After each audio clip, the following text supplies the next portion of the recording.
深山挖宝，总能见到色彩斑斓的宝石。这个男人只需要携带简易工具，就能够获取到常人难以想象的财富。这块岩浆般炽热滚烫的宝石，就是最好的证明。撬棍在湿润的泥浆中不断翻弄，只需要坚定不移地沿着一个方向凿击，就能获得鸽子蛋大小的宝石。在灯光的照射下，宝石表面的红血丝尤为漂亮，整个宝石都被赋予了极强的生命力。圆脸哥很少见到色彩如此纯粹的宝石，忍不住多看了几眼。拖着肥胖的身体转移阵地后，圆脸哥又找到了一块乳白色的宝石。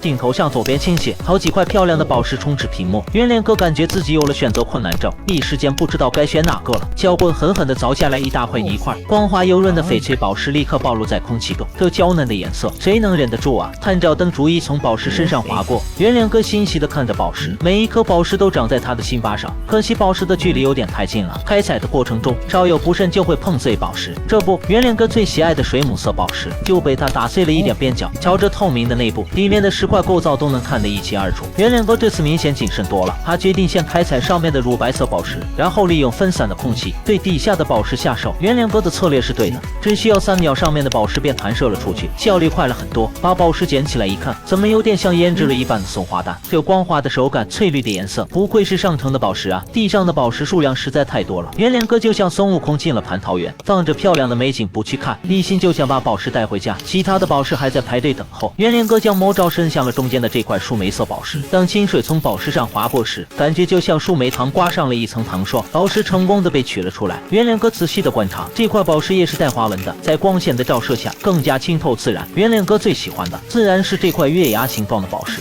感觉就像手里捏着一块流动的水珠一样，一看就非常的清爽湿润。还剩下一块水母色的宝石，圆脸哥把它留到了后面。现在终于舍得开采了，他拿起撬棍在宝石的左侧用力开凿，听着这清脆的响动，看来宝石这次又要凶多吉少了。果不其然，当大块的宝石飞溅出去后，2块孤零零的碎屑留在了原地。如果不是圆脸哥的失误，很难想象这块极品灵石会卖到多高的价格。除此之外，圆脸哥在泥块中还找到了一块黄色的水晶，至于旁边的粉色水晶，因为体积太小就忽略不计了。想要取下这块水晶，那可就太容易了。在圆脸哥精湛的技术下，只需要几秒，水晶便收入囊中。这片土地带给圆脸哥的惊喜实在是太多了，五颜六色的水晶充斥在视线内，只要勤劳，财富必将唾手可得。这样的日子实在是太有盼头了，怪不得圆脸哥3天2头就想来寻宝呢。